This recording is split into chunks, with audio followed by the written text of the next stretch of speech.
धर्म धर्म तो सब कहें, धर्म न समझे कोई। निर्मल मन का आचरण, सत्य धर्म है सोई। निर्मल धर्म क्या है?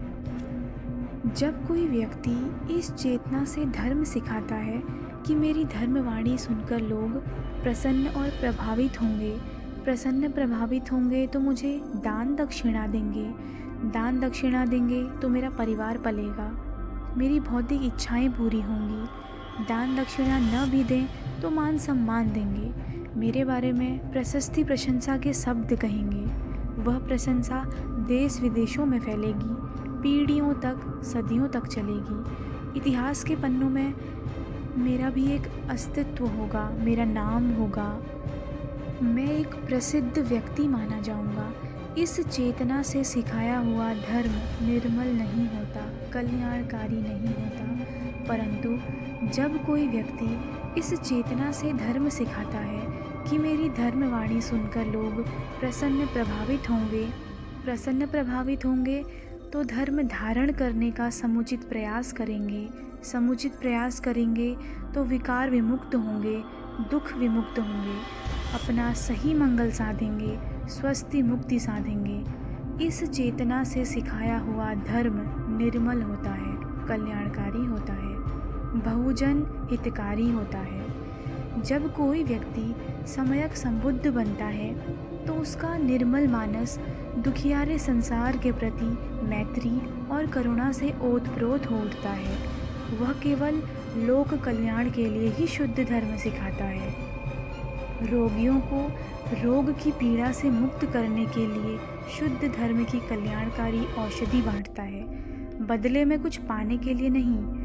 वह कोई संप्रदाय स्थापित नहीं करता जिससे कि भावी सहस्त्राब्दियों तक उसके संप्रदाय में दीक्षित हुए लोग उसकी जय जयकार बोलते रहें। उसके नाम के मंदिर देवालय स्थापित करके उसकी मूर्ति अमर बनाए रखेंगे।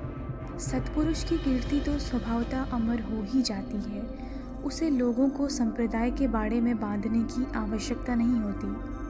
परंतु कालांतर में धर्म का सत्य सार छूट जाने के कारण लोग बावलेपन में उसके नाम पर एक ही नहीं अनेक बाड़े तैयार करते हैं और उनमें स्वयं बंधते हैं, औरों को बांधते हैं।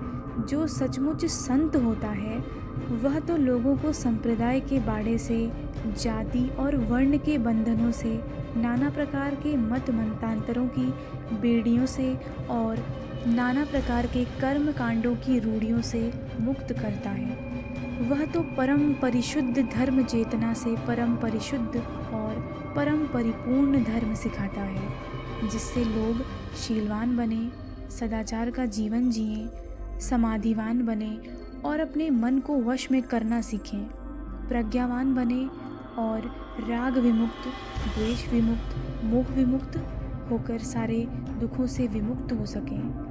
विकार ही दुख है और विकार सार्वजनीन है। जिसका मन सुरक्षित नहीं, जो अपने मन का मालिक नहीं, उसमें विकार जागेंगे ही, उसे व्याकुल बनाएंगे ही।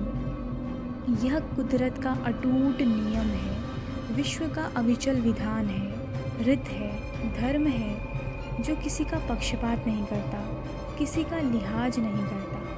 किसी संप्रदाय विशेष में दीक्षित हो जाने मात्र से अथवा किसी जाति विशेष, वर्ण विशेष में जन्म ले लेने मात्र से यदि हमारे मन में विकार जागने बंद हो जाएं और परिणामतः हमारे सारे दुख दूर हो जाएं, तो सचमुच उस संप्रदाय, जाति व वर्ण विशेष को अधिक से अधिक महत्व देना ही चाहिए। परंतु ऐसा तो नहीं है ना।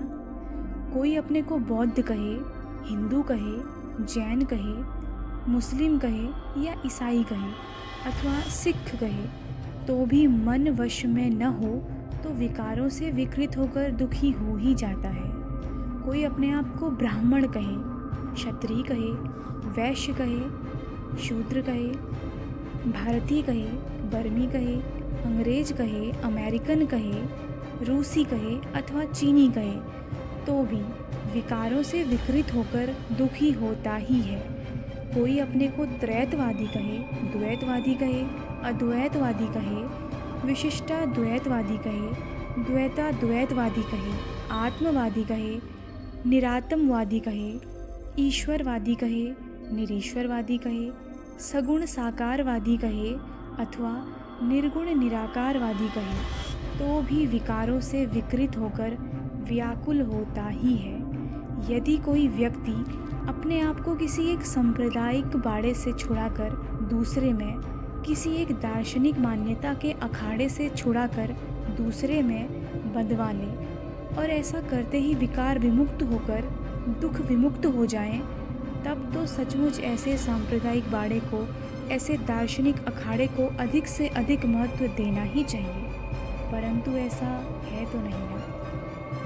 और इसके विपरीत कोई भी व्यक्ति सील सदाचार का जीवन जीता है, समाधि द्वारा मन को वश में करने का अभ्यास करता है, प्रज्ञा द्वारा मन को विकार विमुक्त करने का अभ्यास करता है, तो अपना कल्याण साधता ही है।